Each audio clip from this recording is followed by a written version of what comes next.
Now we're going to shave the face, and these are the two blades I'm going to use.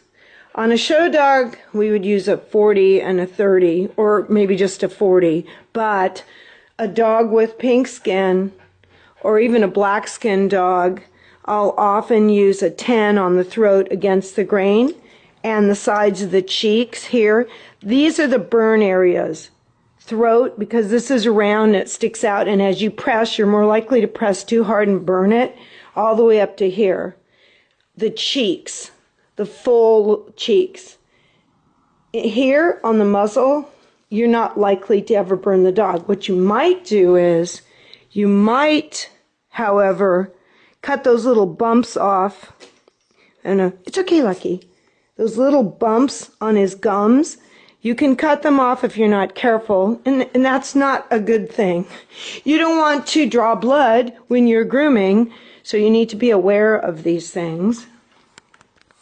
There is one place I will use a 30 on Lucky, and that is just a little bit in the corner of his eyes, very lightly, because I want this hair short, because he doesn't really have a runny eye, just a slight discharge.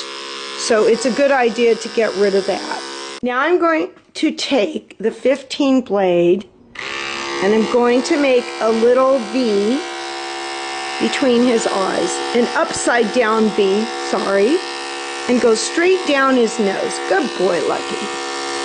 And I'm going to continue from the eyes out. Now remember, I already clipped that with the 30, but if you hadn't done that, it's a good idea to go like this, straight up the eye, light touch. And then over here, I'm going to come with this lower part of the blade, I'm going to come right under here, following his eye, following the contours of his face. This is why it's a good idea to be very familiar with the clippers. You can do that by running them over your hand, but the more familiar you are with the clippers, let me do that again,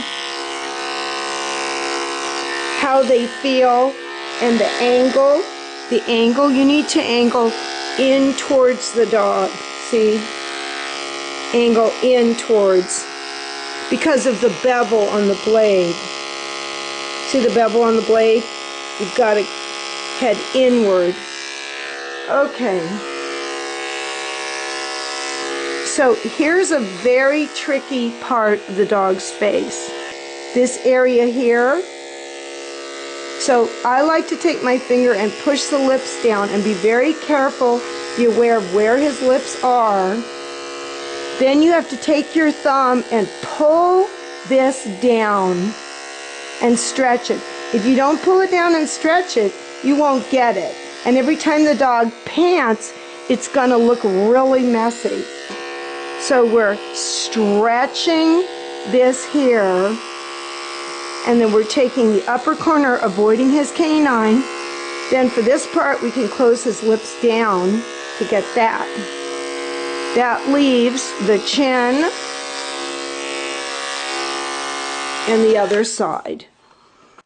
Now, it's even more difficult on this side to get that area because it's more awkward. But it's the same thing. You just have to stretch the skin. And again, it's very important that the dog be sitting down.